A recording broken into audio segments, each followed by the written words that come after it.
Hi, I'm Sue Sherman from Sue Sherman Quilts, and I'm back to show you how to quilt this quilt top for the Turtle Encounter quilt that we made last time. As you can see, I have my quilt top from the previous video, and since that last video I've pressed it according to the manufacturer's directions for the Seam 2. I pressed it down so that it is very, very firmly attached. All layers are attached, and now I'm going to be able to quilt. And even though I won't actually quilt over top of some of these pieces, they'll be well held down by the adhesive. In order to make this quilt, I'm going to need the quilt top that we previously made.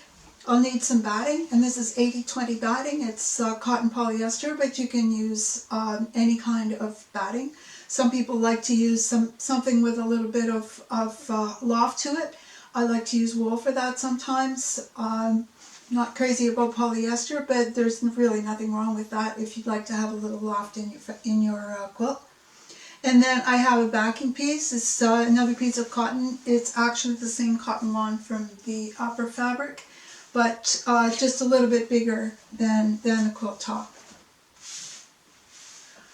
The next thing that I'm going to need is some thread. So I have one color thread for each of my 3 fabrics. This one is for fabric 1, which is the lighter yellowish beigeish color. This one's for fabric 2, which is the darker green, so anywhere that I'm going right on top of this upper fabric 2. And then this is for fabric 3. I've chosen these particular colors to blend in. They are tri-lobal polyester thread. I like it for its sheen. I think particularly for an underwater natural looking quilt, I like something that has a little bit of sheen, not too much. And I like to use colors that are pretty similar to my background colors, but that's not a hard and fast rule. You can use any colors that you think would be good, and sometimes the selection of colors for the quilting is very personal, and it shows your own creative side. The other color that I need is black, and it's again a tri-lobal polyester, and I'm going to use it in these areas where we have creases in the neck and the shoulders of the turtle, and this is to make it look a lot more natural. In your bobbin, you can use the same thread. That will work very well. I find that if I'm using a lot of different colors in quilting, particularly an artistic quilt, I don't like to have to change the bobbin thread so much, so I like to use an invisible thread. And the invisible thread that I'm using is monopoly. It works really well, provided that when you fill your bobbin, you need to fill it very, very slowly and only fill it half full or even less than half full.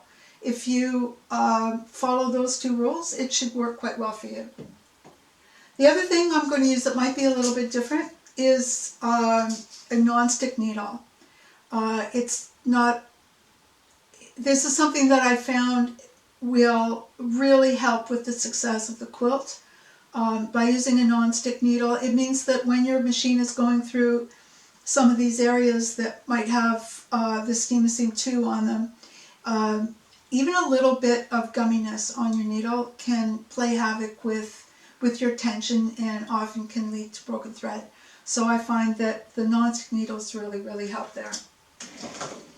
So before I make my quilt sandwich, the last thing that I'm going to do is turn it over. And you'll remember that when we did the carapace, we only had the seam around the outside. The actual carapace is not completely stuck down to the background all the way across, which means that if I go to the back, I can actually pull it apart. So this is just one more layer that I don't want to have to quilt through. And like with a lot of applique, it can be cut out. And I'm going to very carefully cut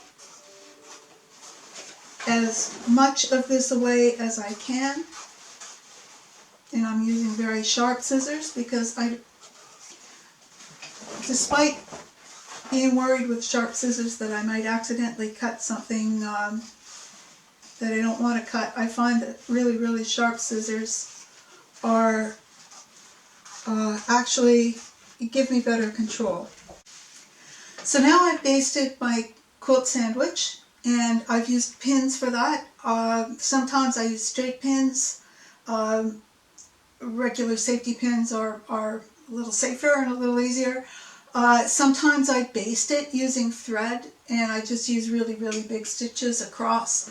The one thing I don't ever use on this is an adhesive base, a spray basting product, because once again I don't want to introduce any more adhesive into the project than I already had, and that can cause some problems with gumminess in the needle.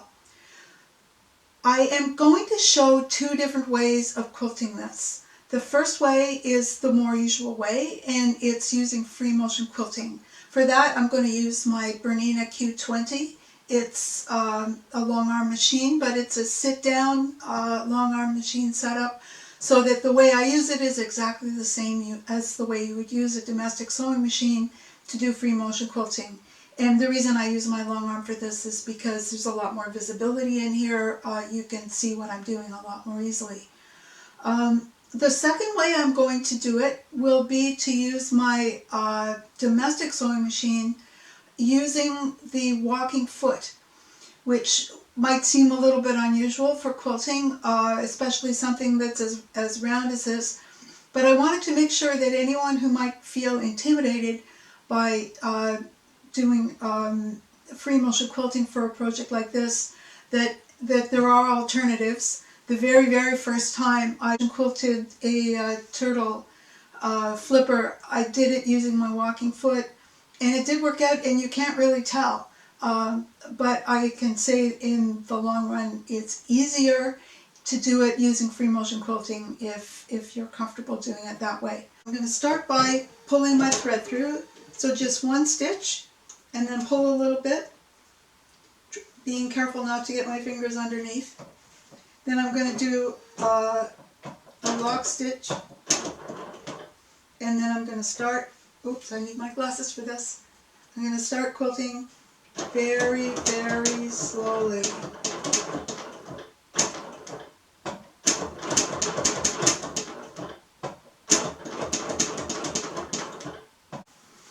So before I go any further, I'm going to cut this additional thread, the top and the bottom thread. And now I'm going to continue, and basically I'm going to go around every single one of these these scales.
So you'll notice that I'm going very, very slowly. And the reason for that is because if it goes a lot faster, I can do it a little faster maybe, but it will cause my thread to get stretched out, and I'll end up with problems with my thread shredding. Doing it slowly like this is a little bit boring, but it actually helps get it a little bit more exact.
what you can see I have here is a nice little turtle flipper, and in between each of the big scales I've quilted in between there, and it makes the flipper, the scale stand out just a little bit, and it really does make it look quite realistic. Now I've threaded my machine with the black, and I'm going to do some of the creases in the neck. And I'm going to start down here, and just think in terms of the neck is round here, and I want to make a crease kind of along like that. In the shoulder, I want creases in here because this is an arm that would go like that and that, so the creases are going to be down here. Creases are marked on the pattern if you wish to do that. I tend to just put them where they make sense to me. So I'm going to start here, and again with a lifting my thread up through, so my top and bottom threads are both in my hand. I'm going to start with a lock stitch, cut the thread, and then just do creases.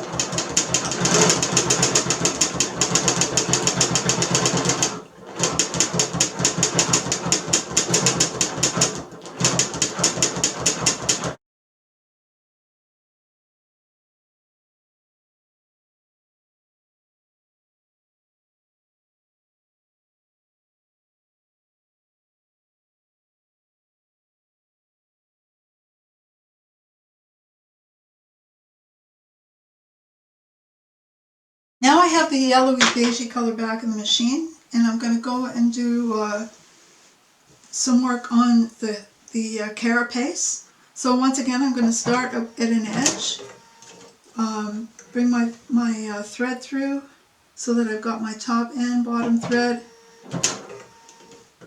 both here, and I'm going to do a lock stitch.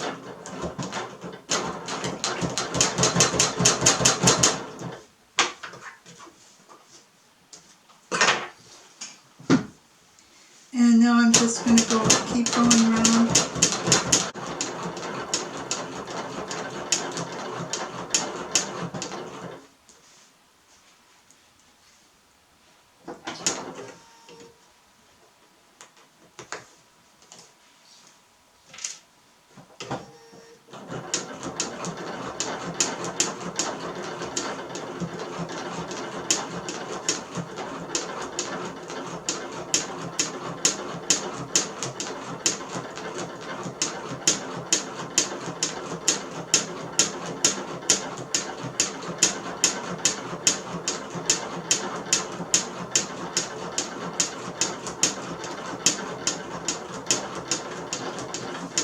So you can see what I'm doing here is exactly the same as what I was doing on the flipper.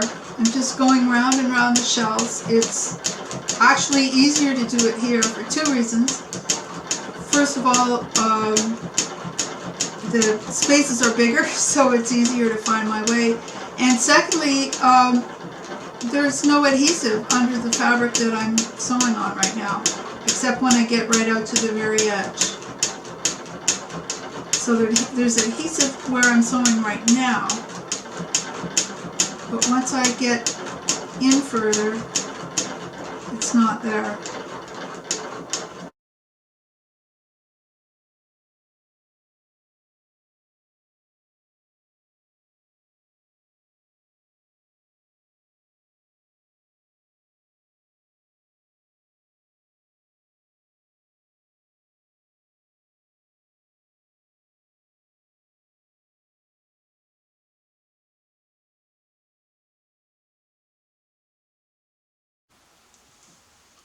Okay, I'm going to leave just a little bit of this so that I can show you how we can do that with the walking foot on the other machine.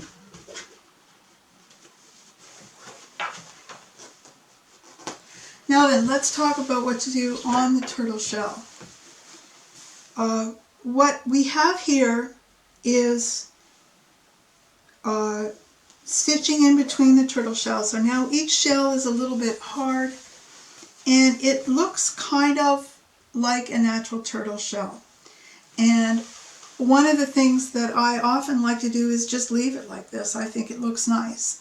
I know a lot of people don't like to leave large areas unquilted when we've got relatively close areas of quilting elsewhere on the quilt. This is an art quilt, so those rules don't really apply in the same way. With art quilts, what we mostly want to do is make sure that we don't have any areas where it puckers. But in this case, it's not going to pucker. All the quilting, which is going to end up being around this, will bring it in a little bit, but the stiffness of the steam seam is going to hold it, so it's actually going to make it stand out and really look quite realistic, and I like the way that looks. So I'm just going to leave that like that for now. But again, as I said, you've only got one layer of steam seam and a couple of layers of fabric here, so if you want to do like an all-over stipple pattern on this, that's another way to do it, and I have done it like that before. So the next step is going to be to do the face. And there's a couple of things here. We're going to do all around all of the scales on the face, just the same way that we did on the flipper. But then when we get to this here, and all of this area down there in around where the mouth is, we are going to do it differently. So what I'd like to do now is just free motion quilt around all these scales, and then once we get that done, we're going to show you how to do the eye and the mouth and the free motion quilting along the top of this, just to make it. These scales are not scaly, they're a lot more integral to the face, so we're going to do a different technique on that. So I'm going to start by once again setting my machine to free motion quilt around these.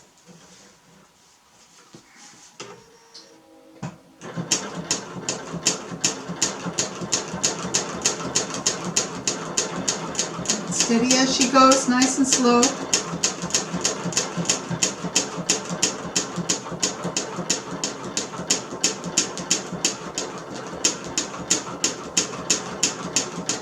I know you've seen this before. If you start to get bored of seeing it, it means you know what you're doing.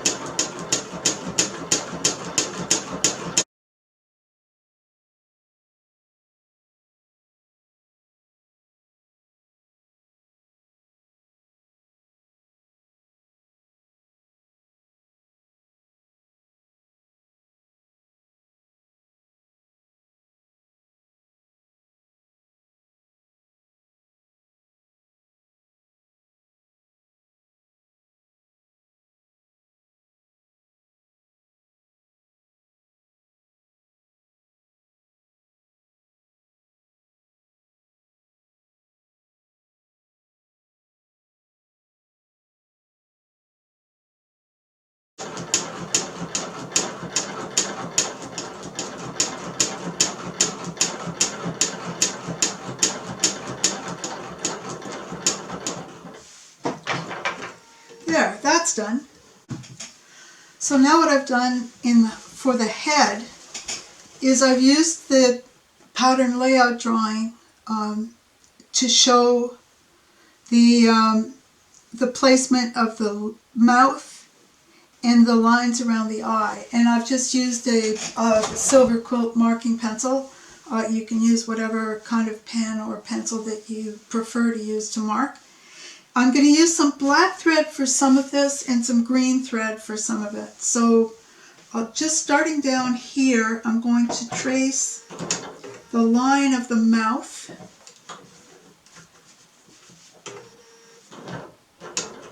And again, a bit of a lock thread, a lock stitch.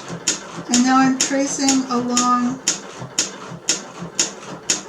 the mouth. And I'm going to go back over this just so it's a little bit darker.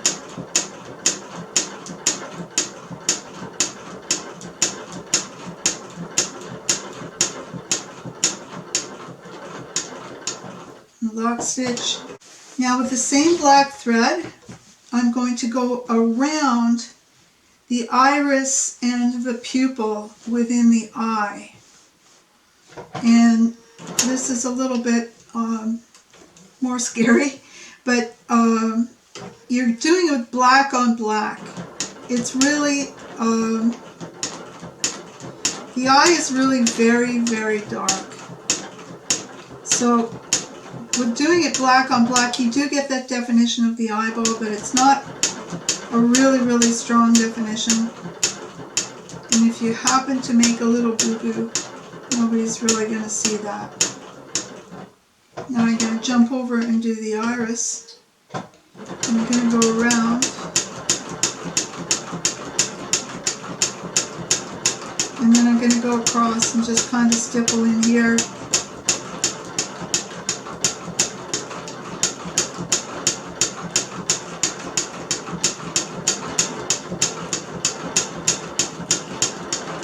To give a little texture. Now these lines that go above here, I'm going to do one of them in black, or a couple of them in black, and then there's this kind of alligator skin looking stuff that goes up above the eye, and we'll talk about that in just a sec. Let me get this done. So and this part I'm just going to do with the free motion, because I think it's pretty easy to see how you would do this with the walking foot. So I'm just doing this in the free motion.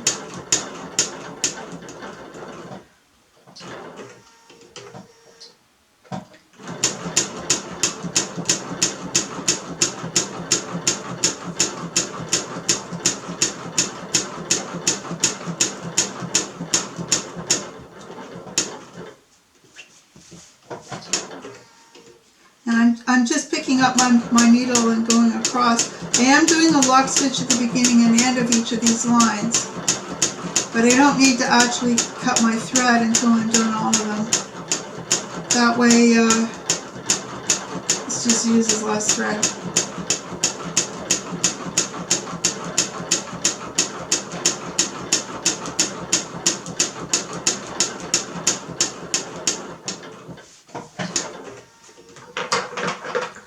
So cut the thread at the beginning and the end, cut the underneath thread, and now just in between these two lines, you can see when I went from this line to this line, I didn't cut the thread, so I have to cut it now.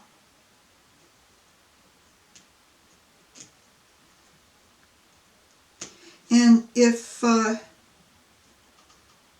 you're having trouble getting a good cut there, you can always use your tweezers. So now I've changed to the darker green thread, and what I need to do is this stipply kind of alligator looking pattern along here. And I'm going to do that with the darker green thread. It is marked on the layout drawing, so you could use what's there, but I'm just going to kind of wing it and start here and do a bit of a lock stitch, and now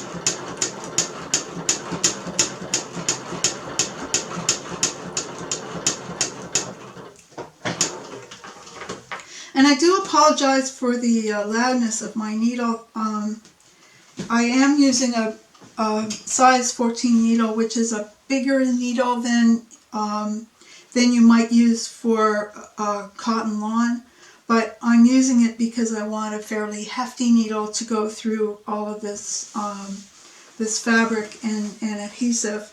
So if I wasn't doing a video, it wouldn't be a problem at all, but it does make a bit of noise. So as you can see there, it's starting to look a little bit more realistic. Now the last thing that I want to do is some up and down, just kind of scratchy marks. If you notice, if you look at a photograph of a sea turtle, they eat algae off rocks and off coral.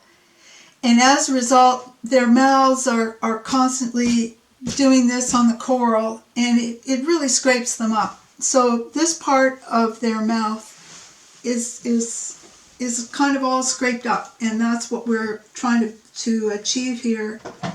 I'm just going to start here, and I'm going to just go up and down, and to give it a bit of a scrapey look, I'm going to go over the lines as well. This is just, it's a bit of green color on the mouth.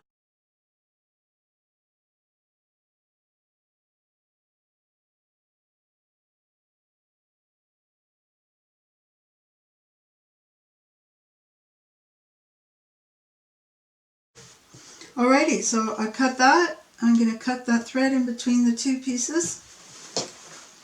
Cut the back.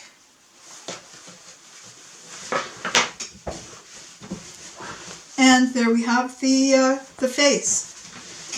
These areas here that have no quilting on them now, I'm not going to quilt those. Later on, when we do the background, we're going to go all the way around the outside, but that stitching is going to be on the background, so I'm not doing it right now. So now I'm going to show you how to do the other flipper. That's the left flipper, and I'm going to do that on my my domestic sewing machine. I'm going to do it using the ordinary walking foot, and I've got a stitch length of 2.5 millimeters, and it's just like sewing any other seam. I start here.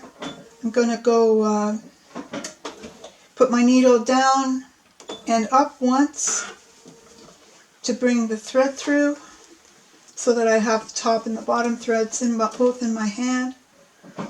I'm going to start with a lock stitch and then just start sewing. And I'm going to sew basically in between all the lines the way I did before. One of the things that I can do with this that I couldn't do with my free motion is I can go backwards. So I am going to just stitch backwards here, and then I'm going to turn. So it's a combination of sharp turns with the presser foot up, and some slow turns where I'm just forcing the material through. So very, very slowly, but we were going very slowly before anyway, so that's not really different.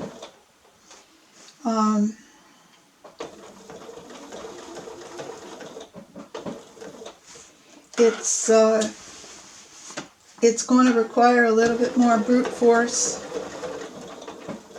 than the other method, and it might require a little bit more time.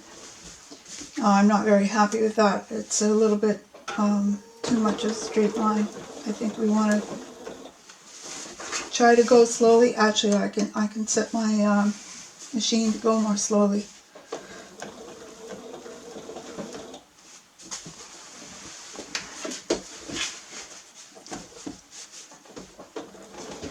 I have the same needle in here as I was using on the long arm machine. This is a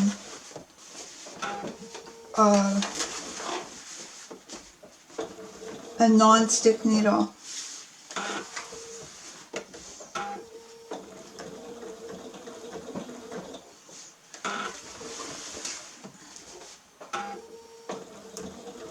So it makes me want to use some gloves. I don't actually have any good quilting gloves. If you have them, that might be helpful to get the material to go through properly. What you really want to do is what I'm doing here now. Rather than trying to make the material, or rather than going a few stitches straight and then turn, you want to try to turn pretty much with every stitch so that it's a gradual turn. And if you can't do it with the fabric under the presser foot, then just disengage the presser foot, and then you can go and you can turn around.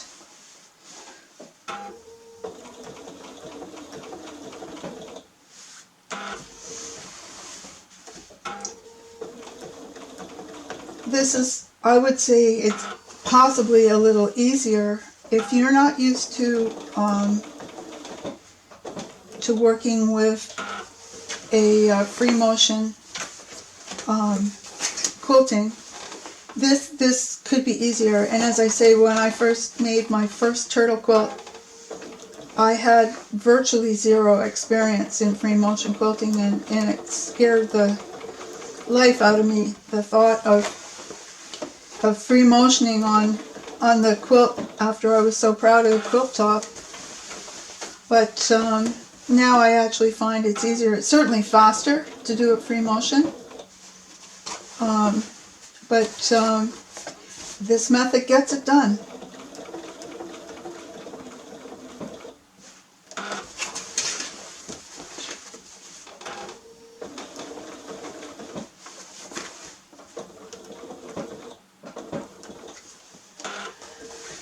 One thing I should mention as well is it bunches up really nicely in here. The whole quilt really bunches up pretty small. And again, all of these measures that we've taken to reduce the amount of stiff adhesive in the quilt has really gone a long way towards doing that. The first time I ever made a quilt using this kind of technique with the raw applique and the steam seam, I actually was using the regular steam seam, not light. And it was a quilt where I had, in a couple of places, I had 2 layers of it.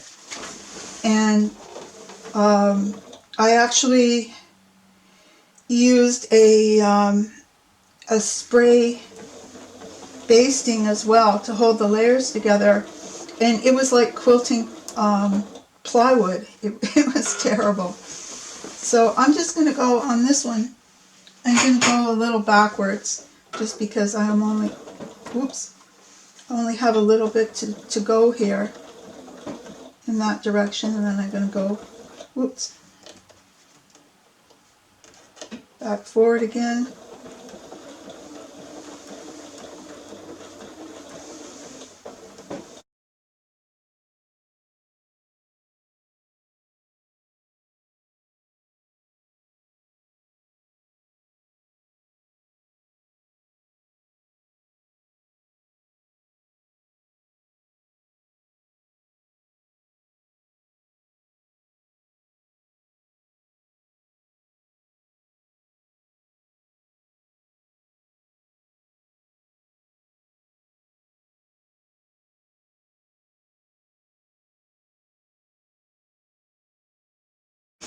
Now it's time to finish off the creases that are in the neck and shoulder area. And I'm going to finish them off again using my walking foot. So I'll start by just getting my my threads through again. You can't see the bottom one because it's invisible. I'll do a lock stitch, and now I'm going to just do more creases. And I'm going to do it because I'm using a walking foot. In order to make the curve, to make it wavy, I have to do it with by twisting my fabric back and forth. And now I'm turning the fabric around to go back the other way. I could do it backwards as well, but I think I have better control like this. And then I'll lock stitch at the end and cut the thread. And cut off the beginning thread. So you can see that using this method on the neck and shoulders is going to give me pretty much the same results that I had from the free motion. So now I've finished quilting the turtle, and it's time to quilt the background. There's a couple of different ways that we can go about doing the all-over pattern for the ocean. And also, although I normally just do an all-over pattern for the ocean, there are other things that you could do here as well. The quilt is called Turtle Encounter because to me, this is about the experience of meeting a turtle when you're swimming. And it's just you and the turtle, and you're in the open ocean and there's nothing else around. And I've had that experience a few times in my life, and it's breathtaking.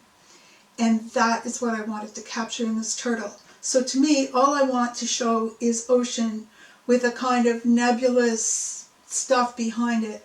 And sometimes when I've made this, it's been just with a plain turquoise background, just to show really, really open ocean.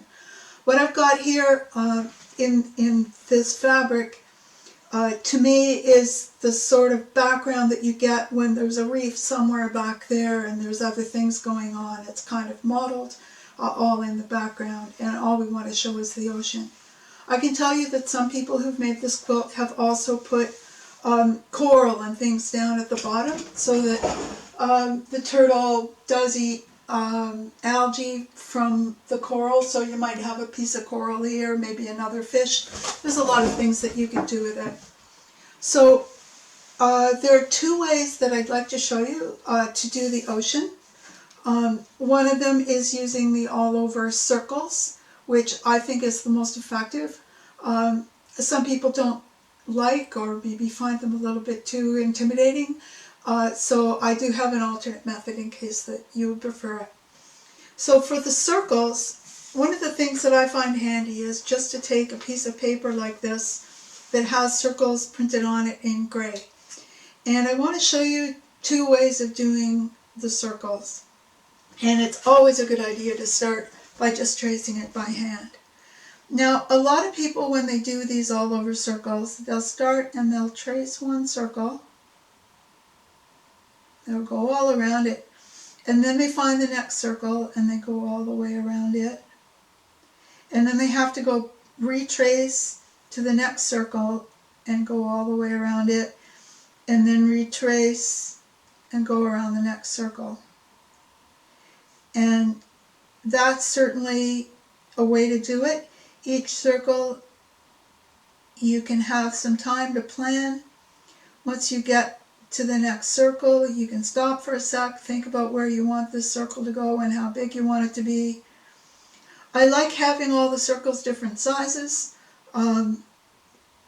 for no better reason than by having them all different sizes. If they were all the same size, then if one was a little bit different, it would really stand out. But if they're all different sizes, then no one really cares. Also, I'd like to say this is ocean. If they're not perfectly circular, it really looks fine. What you're looking for is the effect of all these circles when you stand back a little bit. So that's the way that I did it when I first tried doing circles, and I have to tell you that no one actually taught me how to do this, so there might be a better way. But what I do is I start and I go around, and then when I get about halfway around, I find the next circle and I go about halfway around it. And then I find the next circle and I go about halfway around it. And then about halfway around the next circle. And then halfway around the next circle. And then I go all the way around the last circle, and then I follow these circles all the way home.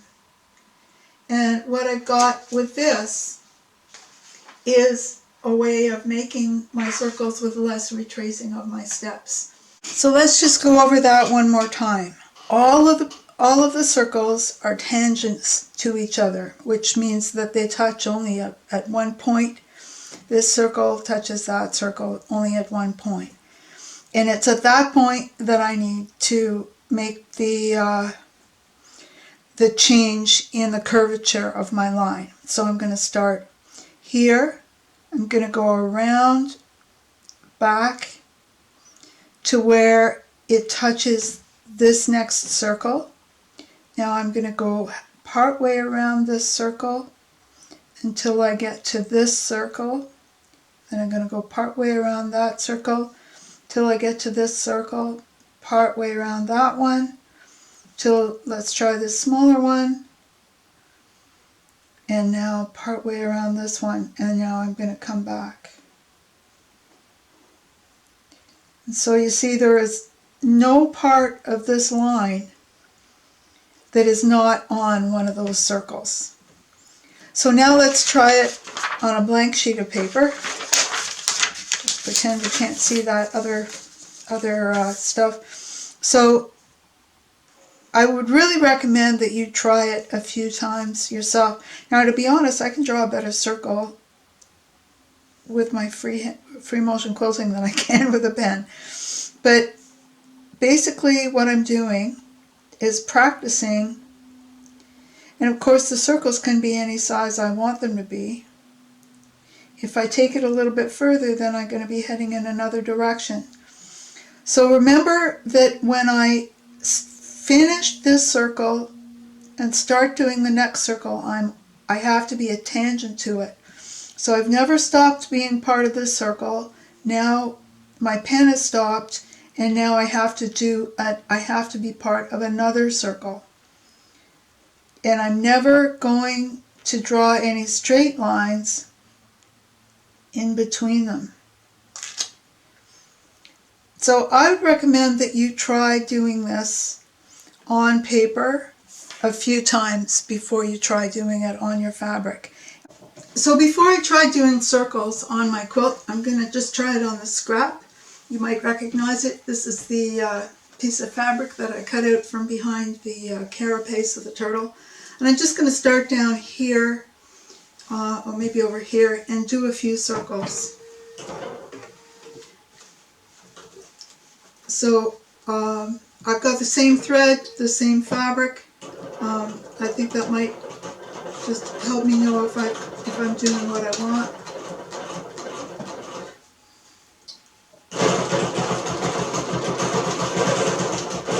And I'm doing a few circles, just round circles, just to get me started, just so that I can get comfortable with the idea of doing a circle.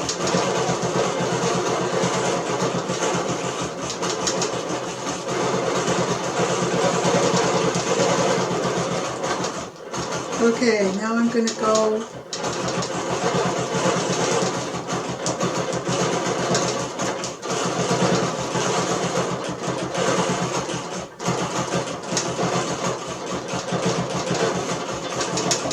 and I would just practice this until I'm really comfortable with the technique, to the point that I think I'm ready to go on the turtle quilt.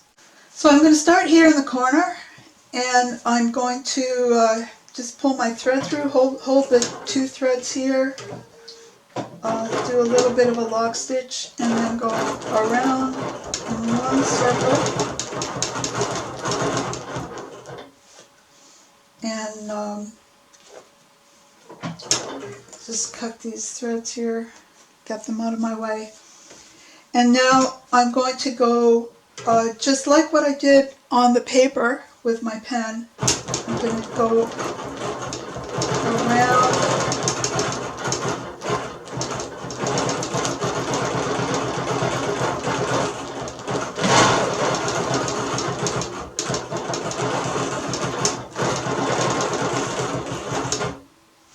so that's not terribly good.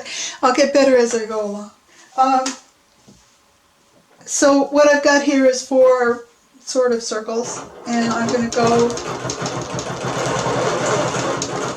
around here, trying to get my circles as round as I can get them, but not fussing too much if they're not. So now I'm going to go around like that, and before the circle's finished, I'm going to go around the opposite way.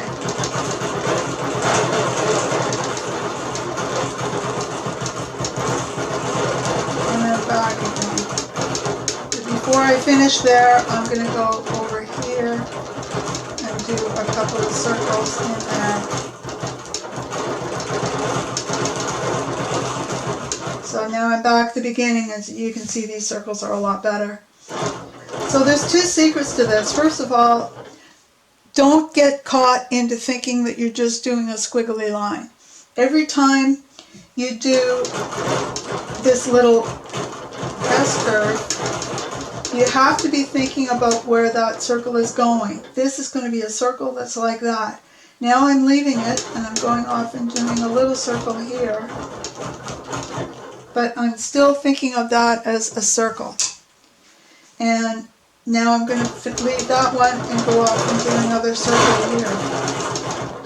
And you're not just doing random, a random S-curve.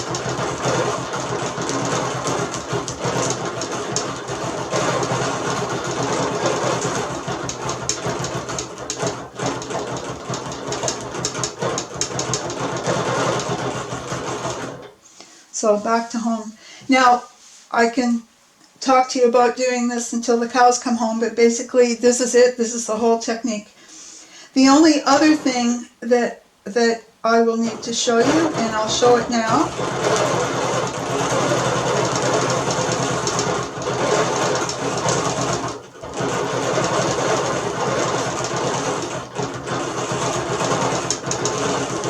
so I've worked my way over to the actual turtle.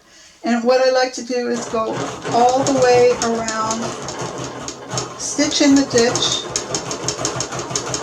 making sure that I am on the ocean, not the turtle. So now I've gone all the way around the turtle and I'm back to where I started. So I finish off this line of stitching and then I come back to the circles that I had half finished. And I'm going to go back and finish them. And you'll notice this one here, when I get to it, there's a void up there that needs a circle. So I'm going to finish off this circle before I do that one. So now it's just a question of completing these circles over the rest of the quilt. And typically it takes me as long or longer to do these circles as it's taken to do the rest of the quilting.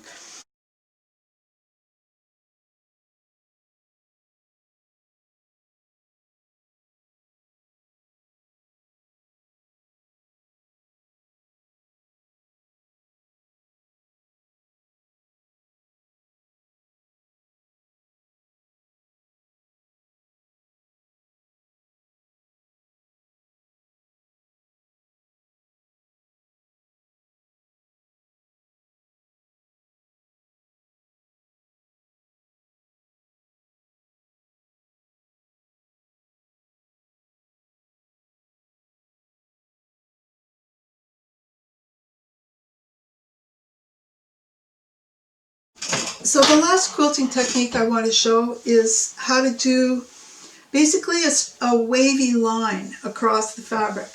So this is what you might do if you're using free motion quilting but you're not comfortable with doing the circles. You might also do this if you're going to do it with your presser foot. This is something you can do with a presser foot. And it's really simple. You just start at one end and you do a wavy line. And all your wavy lines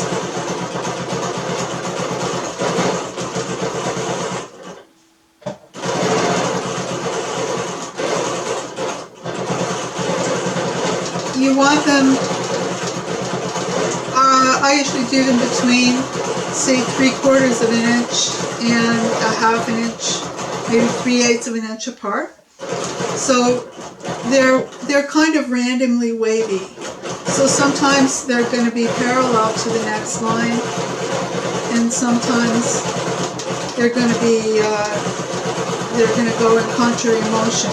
So I think you can see that if you do wavy lines like this all the way across your quilt, it looks a little bit like waves in the ocean. So I've completed the quilting, And I've added a few little extra bits of quilting in this area to make it balanced, I think.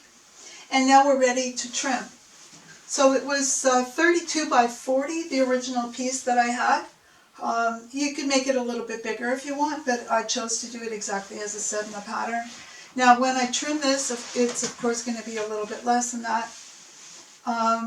So I'm going to trim it to be exactly square using my trusty rotary cutter. So my quilt has been trimmed and it's all ready for the facings and the hanging sleeve. Now normally for a regular bed quilt you would put binding on your quilt, and you can certainly do that on an art quilt, there's nothing wrong with that. I think personally I like the finish better, of a clean finish, so you don't see an edge, it's just going to be turned over and with a facing.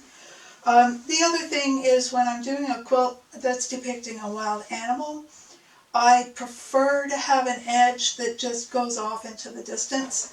I don't like to see a binding around it. That looks to me like you're putting it in a cage or a frame. Obviously you're not caging a wild animal, so if you prefer the look of it that way, and a lot of people do like to see it in a nice neat frame, certainly go ahead and do it that way.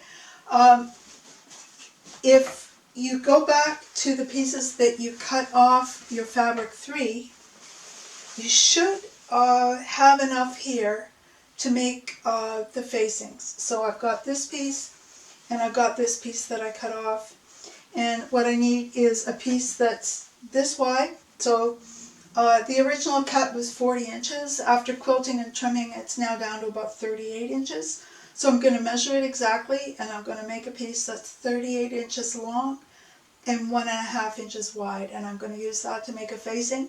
I'm going to make a second one that same size, 38 by 1.5 at this end, and then on these two sides I'm going to cut a piece that's whatever that length is, and I think it's around 30 inches, so it's going to be 30 inches long by 1.5 inches wide.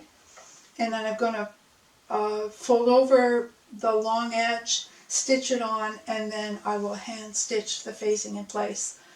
There are lots of places on YouTube where you can find instructions, very detailed instructions on how to make a facing if this is not something you've done before.